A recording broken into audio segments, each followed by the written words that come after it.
Future indefinite অথবা simple future tense.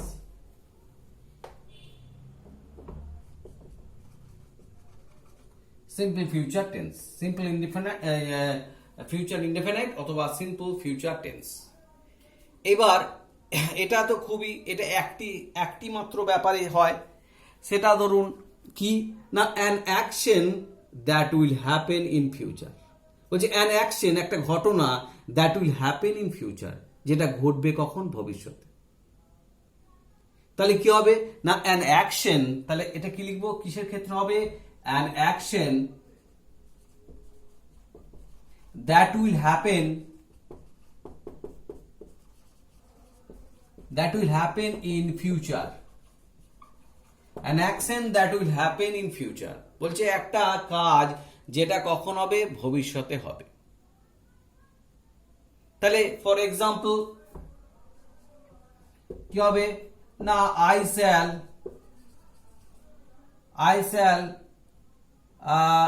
go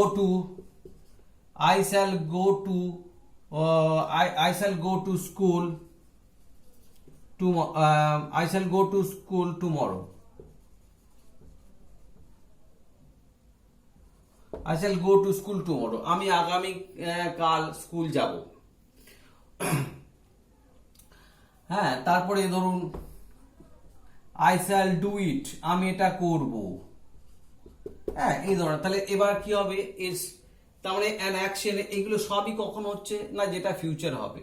হ্যাঁ, আমি এটা করব, আমি যাব স্কুল কালকে, হ্যাঁ আগামীকাল স্কুল যাব। তাহলে এটা হয়ে গেল আপনার কিসে না, সিম্পল ফিউচার টেন্স অথবা ফিউচার ইনডেফিনাইট টেন্স। এইবারের স্ট্রাকচার ওই একইভাবে আমরা লিখব, স্ট্রাকচারটা ফলো করব। কি কি, তিনটে ফরম্যাট। একটা হচ্ছে ফরম্যাট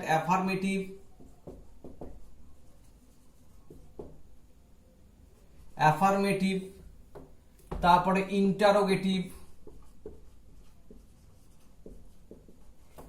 আর হচ্ছে নেগেটিভ। তাহলে অ্যাফার্মেটিভ, ইন্টারোগেটিভ, নেগেটিভ। তাহলে কি হবে, অ্যাফার্মেটিভে আমরা কি করব, ধরুন বললাম আই শ্যাল, যেটা হলো আই শ্যাল গো, আমি যাব। ইন্টারোগেটিভ কি হবে, শ্যাল আই গো, আমি কি যাব।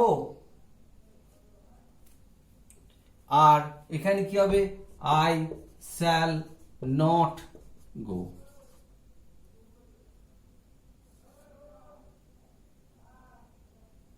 তাহলে আই শ্যাল নট গো।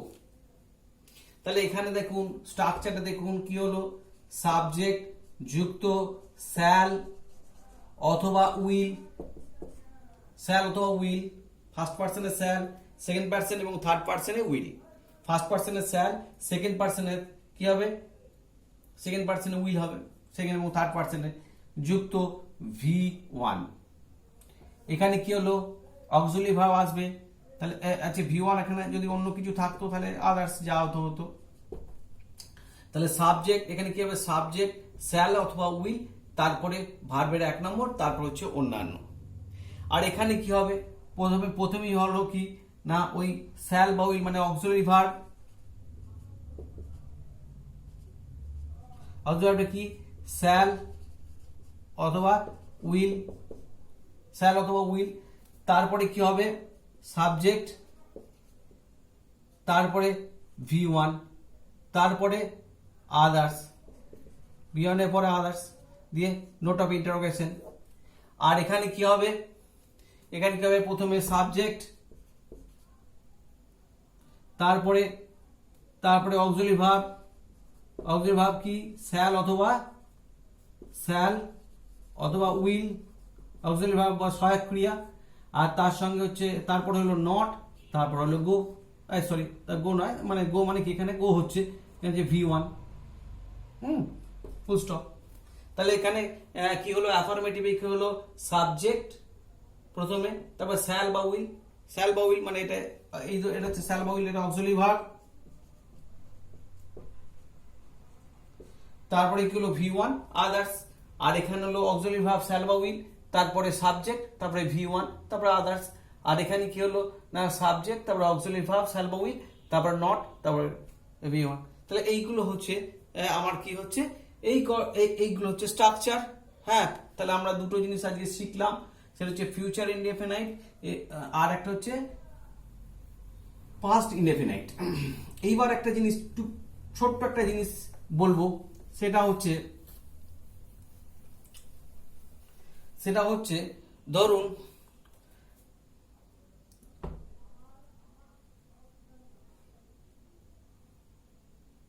ধরুন বললাম আমি হি